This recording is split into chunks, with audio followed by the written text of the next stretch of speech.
नमस्ते। आज के इस एक्सप्लेनर में चलिए ओवरथिंकिंग के इस थका देने वाले जाल को हमेशा के लिए तोड़ते हैं।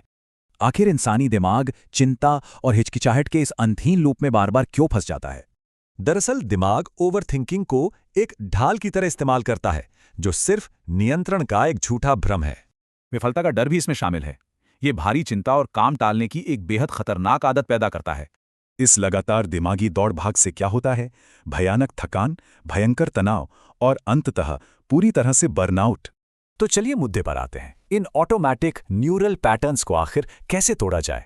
हम मेल रॉबिन्स की पहली और बड़ी ही कमाल की तकनीक से शुरुआत करते हैं, 5 सेकंड रूल।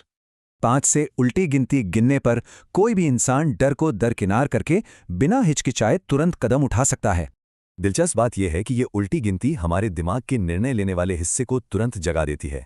दूसरी तकनीक तो एकदम इमरजेंसी ब्रेक की तरह काम करती है। इसे सेंसरी ग्राउंडिंग कहते हैं।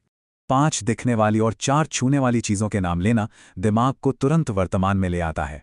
फिर सुनने, सूंघने और स्वाद पर फोकस करने से दिमाग ख्याली पुलाव छोड़कर तुरंत वास्तविकता में लौट आता है।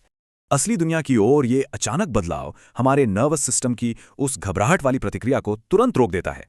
अब आते हैं तीसरी और बेहद असरदार रणनीति पर, वरी विंडो, यानी चिंता करने का एक निर्धारित समय।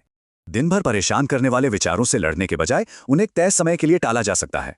चिंताओं को रोज सिर्फ 15 मिनट देने से दिमाग को बाकी समय दूसरी जगह ध्यान लगाने की आज़ादी मिलती है।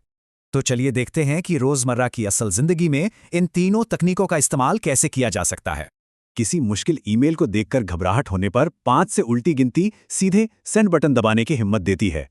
और तनावपूर्ण मीटिंग्स में किसी का ध्यान खींचे बिना चुपचाप की गई सेंसरी ग्राउंडिंग ओवरथिंकिंग को तुरंत रोक सकती है। सोते समय विचार दौड़ने पर उन्हें कल की वारी विंडो के लिए लिख लेना बहुत सुकून की नींद देता है। सच कहें तो एक छोटा सा और तुरंत उठाया गया कदम इस एनालिसिस पैरालिसिस का सबसे पक्का इलाज है। ये 3 बेहद आसान तरीके उस आत्मसंदेह के जाल को तोड़कर हमें सीधा एक्शन लेने के लिए प्रेरित करते हैं। याद रखिए, ओवरथिंकिंग बस एक आदत है और अभ्यास से इस आदत को पूरी तरह बदला जा सकता है।